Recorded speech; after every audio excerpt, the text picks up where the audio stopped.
ನಮಸ್ಕಾರ, ನೀವು ನೋಡ್ತಾ ಇದ್ದೀರಾ ರಿಪಬ್ಲಿಕ್ ಕನ್ನಡ. ನಾನು ಸ್ಮಿತಾ ರಂಗನಾಥ್. ನನ್ನ ಜೊತೆಯಲ್ಲಿ ನನ್ನ ಕಲೀಗ್ ನಾಗೇಂದ್ರ ಬಾಬು ಕೂಡ ಜಾಯ್ನ್ ಆಗಿದ್ದಾರೆ. ಸುದ್ದಿಗಳ ಕಡೆ ಗಮನ ಕೊಡೋಣ. ರಾಜ್ಯ ರಾಜಕೀಯ ವಲಯದಲ್ಲಿ ಸಂಚಲನಕ್ಕೆ ಕಾರಣವಾಗಿರತಕ್ಕಂತ ಸುದ್ದಿ ಇದು.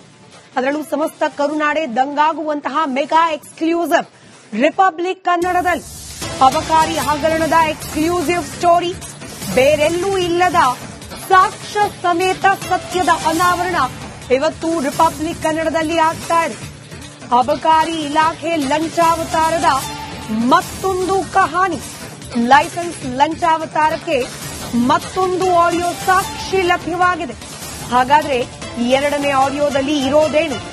ಆಡಿಯೋದಲ್ಲಿ ಪ್ರಸ್ತಾಪವಾಗುವ ಈ ಆರ್ವಿಟಿ ಆಡಿಯೋದಲ್ಲಿ ಸಂಭಾಷಣೆ ಸಂದರ್ಭದಲ್ಲಿ ಬಹಳ ಸ್ಪಷ್ಟವಾಗಿ ಪ್ರಸ್ತಾಪವಾಗುವ ಆರ್ವಿಟಿ ಯಾರು ಅನ್ನೋ ಸಂದೇಹಕ್ಕೆ ಕಾರಣವಾಗ್ತಾ ಇದೆ ಈ ಆಡಿಯೋ ಕ್ಲಿಪ್ಪಿಂಗ್.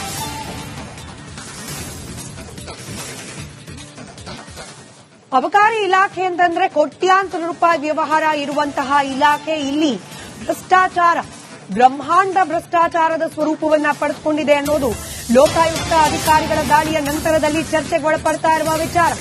ಇದೇ ಸುದ್ದಿಗೆ ಸಂಬಂಧಪಟ್ಟಂತೆ ಇದೀಗ ಮತ್ತೊಂದು ಆಡಿಯೋ ಸಾಕ್ಷ್ಯ ರಿಪಬ್ಲಿಕ್ ಕನ್ನಡಕ್ಕೆ ಲಭ್ಯವಾಗಿದೆ. ಈ ಆಡಿಯೋದಲ್ಲಿ ಆರ್ವಿಟಿ ಅನ್ನೋ ಹೆಸರು ಪ್ರಸ್ತಾಪ ಆಗಿದೆ. ಆರ್ವಿಟಿ ಅಂದ್ರೆ ಯಾರು? ಇಲಾಖೆಯ ಜವಾಬ್ದಾರಿ ಹೊತ್ತಿರುವ ಸಚಿವರ ಹೆಸರು ಕೂಡ ಇದಕ್ಕೆ ಹೋಲಿಕೆಯಾಗುವಂತೆ ಇರೋದ್ರಿಂದ ಅನುಮಾನ ಹೆಚ್ಚಾಗ್ತಾ ಇದೆ. ಸರ್ಕಾರದ ಪ್ರತಿನಿಧಿಗಳು ಇನ್ಕ್ಲೂಡಿಂಗ್ ಮುಖ್ಯಮಂತ್ರಿ ಸಿದ್ದರಾಮಯ್ಯನವರು ಅಧಿಕಾರಿಗಳ ಮೇಲೆ ತಪ್ಪನ್ನ ಹೊರಿಸುವ ಪ್ರಯತ್ನದ ಮಾತುಗಳನ್ನಾಡ್ತಿರೋ ಸಂದರ್ಭದಲ್ಲಿ, ಇನ್ಫ್ಯಾಕ್ಟ್ ನಿನ್ನೆ ತಿಮ್ಮಾಪುರೆ ಅವರು ರಿಯಾಕ್ಟ್ ಮಾಡುವ ಸಂದರ್ಭದಲ್ಲೂ ಕೂಡ ಹೇಳಿದ್ದೇನು, ಸಚಿವರ ಹೆಸರನ್ನ ದುರುಪಯೋಗ ಪಡಿಸಿಕೊಂಡು ಅಧಿಕಾರಿಗಳು ಭ್ರಷ್ಟಾಚಾರ ಮಾಡ್ತಾರೆ ಅಂತ. ಹಾಗಾದ್ರೆ ಈ ಆರ್ವಿಟಿ ಅಂದ್ರೆ ಯಾರ ಹೆಸರು? ನಿಜಕ್ಕೂ ಸಚಿವರ ಹೆಸರನ್ನ ದುರ್ಬಳಕೆ ಮಾಡಿಕೊಂಡ್ರ ಅಥವಾ ಸಚಿವರು ಈ ಭ್ರಷ್ಟಾಚಾರದಲ್ಲಿ ಪಾಲುದಾರರ? ಹೀಗೆ ಅನೇಕ ಅನುಮಾನಗಳಿಗೆ ಕಾರಣವಾಗ್ತಾ ಇದೆ ಎರಡನೇ ಆಡಿಯೋದಲ್ಲಿ ಪ್ರಸ್ತಾಪವಾಗಿರುವ ಆರ್ವಿಟಿ.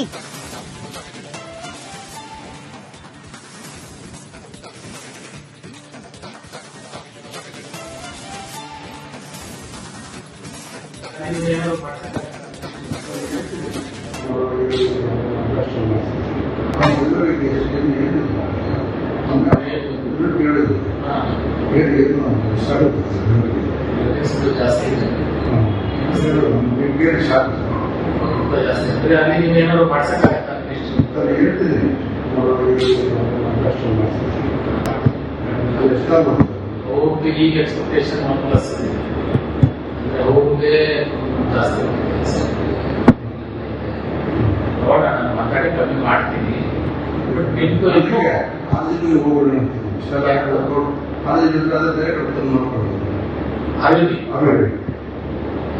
ಹೋಗ್ಬೋದು, ಅದು ಕಮ್ಮಿ ಆಗ್ತದೆ.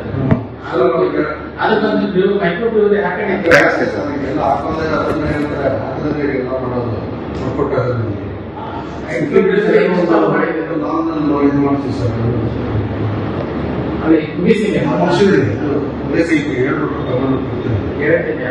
ಹೇಳಿ ಮಾಡ್ಕೊಡ್ತೀನಿ.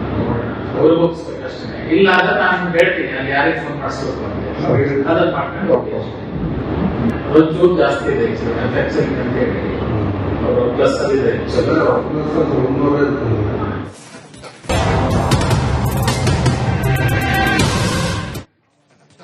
ನಮಸ್ಕಾರ, ನೀವು ನೋಡ್ತಾ ಇದ್ದೀರಾ ರಿಪಬ್ಲಿಕ್ ಕನ್ನಡ. ನಾನು ಸ್ಮಿತಾ ರಂಗನಾಥ್. ನನ್ನ ಜೊತೆಯಲ್ಲಿ ನನ್ನ ಕಲೀಗ್ ನಾಗೇಂದ್ರ ಬಾಬು ಕೂಡ ಜಾಯ್ನ್ ಆಗಿದ್ದಾರೆ. ಸುದ್ದಿಗಳ ಕಡೆ ಗಮನ ಕೊಡೋಣ. ರಾಜ್ಯ ರಾಜಕೀಯ ವಲಯದಲ್ಲಿ ಸಂಚಲನಕ್ಕೆ ಕಾರಣವಾಗಿರತಕ್ಕಂತ ಸುದ್ದಿ ಇದು.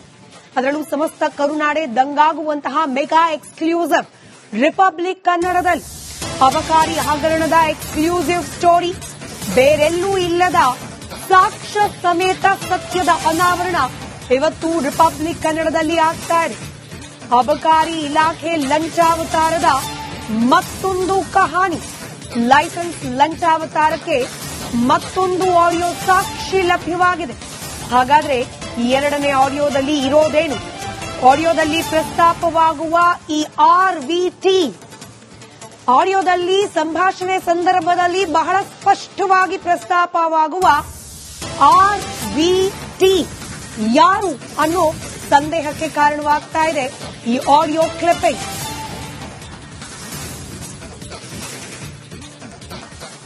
ಅಬಕಾರಿ ಇಲಾಖೆ ಅಂತಂದ್ರೆ ಕೋಟ್ಯಾಂತರ ರೂಪಾಯಿ ವ್ಯವಹಾರ ಇರುವಂತಹ ಇಲಾಖೆ ಇಲ್ಲಿ ಭ್ರಷ್ಟಾಚಾರ, ಬ್ರಹ್ಮಾಂಡ ಭ್ರಷ್ಟಾಚಾರದ ಸ್ವರೂಪವನ್ನ ಪಡೆದುಕೊಂಡಿದೆ ಅನ್ನೋದು ಲೋಕಾಯುಕ್ತ ಅಧಿಕಾರಿಗಳ ದಾಳಿಯ ನಂತರದಲ್ಲಿ ಚರ್ಚೆಗೊಳಪಡ್ತಾ ಇರುವ ವಿಚಾರ. ಇದೇ ಸುದ್ದಿಗೆ ಸಂಬಂಧಪಟ್ಟಂತೆ ಇದೀಗ ಮತ್ತೊಂದು ಆಡಿಯೋ ಸಾಕ್ಷ್ಯ ರಿಪಬ್ಲಿಕ್ ಕನ್ನಡಕ್ಕೆ ಲಭ್ಯವಾಗಿದೆ. ಈ ಆಡಿಯೋದಲ್ಲಿ RVT ಅನ್ನೋ ಹೆಸರು ಪ್ರಸ್ತಾಪ ಆಗಿದೆ. RVT ಅಂದ್ರೆ ಯಾರು? ಇಲಾಖೆಯ ಜವಾಬ್ದಾರಿ ಹೊತ್ತಿರುವ ಸಚಿವರ ಹೆಸರು ಕೂಡ ಇದಕ್ಕೆ ಹೋಲಿಕೆಯಾಗುವಂತೆ ಇರೋದ್ರಿಂದ ಅನುಮಾನ ಹೆಚ್ಚಾಗ್ತಾ ಇದೆ. ಸರ್ಕಾರದ ಪ್ರತಿನಿಧಿಗಳು ಇನ್ಕ್ಲೂಡಿಂಗ್ ಮುಖ್ಯಮಂತ್ರಿ ಸಿದ್ದರಾಮಯ್ಯನವರು ಅಧಿಕಾರಿಗಳ ಮೇಲೆ ತಪ್ಪನ್ನ ಹೊರಿಸುವ ಪ್ರಯತ್ನದ ಮಾತುಗಳನ್ನಾಡ್ತಿರೋ ಸಂದರ್ಭದಲ್ಲಿ, ಇನ್ಫ್ಯಾಕ್ಟ್ ನಿನ್ನೆ ತಿಮ್ಮಾಪುರೆ ಅವರು ರಿಯಾಕ್ಟ್ ಮಾಡುವ ಸಂದರ್ಭದಲ್ಲೂ ಕೂಡ ಹೇಳಿದ್ದೇನು, ಸಚಿವರ ಹೆಸರನ್ನ ದುರುಪಯೋಗ ಪಡಿಸಿಕೊಂಡು ಅಧಿಕಾರಿಗಳು ಭ್ರಷ್ಟಾಚಾರ ಮಾಡ್ತಾರೆ ಅಂತ. ಹಾಗಾದ್ರೆ ಈ RVT ಅಂದ್ರೆ ಯಾರ ಹೆಸರು? ನಿಜಕ್ಕೂ ಸಚಿವರ ಹೆಸರನ್ನ ದುರ್ಬಳಕೆ ಮಾಡಿಕೊಂಡ್ರ ಅಥವಾ ಸಚಿವರು ಈ ಭ್ರಷ್ಟಾಚಾರದಲ್ಲಿ ಪಾಲುದಾರರ? ಹೀಗೆ ಅನೇಕ ಅನುಮಾನಗಳಿಗೆ ಕಾರಣವಾಗ್ತಾ ಇದೆ. ಎರಡನೇ ಆಡಿಯೋದಲ್ಲಿ ಪ್ರಸ್ತಾಪವಾಗಿರುವ RVT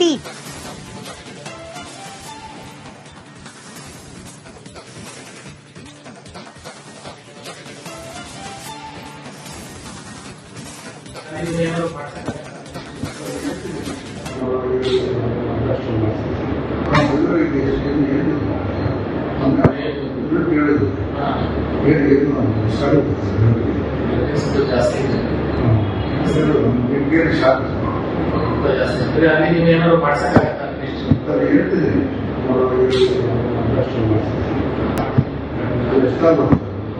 ಈಗ ಎಕ್ಸ್ಪೆಕ್ಟೇಷನ್ ಪ್ಲಸ್ ಅವ್ರಿಗೆ ಜಾಸ್ತಿ ನೋಡೋಣ, ನಾನು ಮಾತಾಡಿ ಕಮ್ಮಿ ಮಾಡ್ತೀನಿ.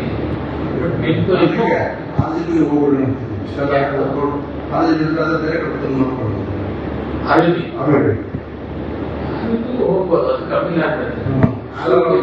ಅದಕ್ಕೊಂದು ಮೈಕ್ರೋ ಬ್ಯೂರಿ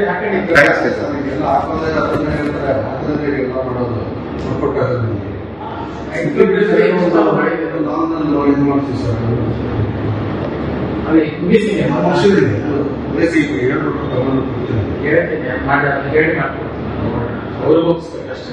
ಇಲ್ಲ ಅಂದ್ರೆ ನಾನು ಹೇಳ್ತೀನಿ ಅಲ್ಲಿ ಯಾರಿಗೆ ಫೋನ್ ಮಾಡಿಸ್ಬೇಕು ಅಂತ, ಅದನ್ನ ಮಾಡ್ಕೊಂಡು ಹೋಗ್ತೀನಿ. ಒಂಚೂರು ಜಾಸ್ತಿ ಇದೆ ಅಂತ ಹೇಳಿ ಅವರು ಪ್ಲಸ್ ಇದೆ.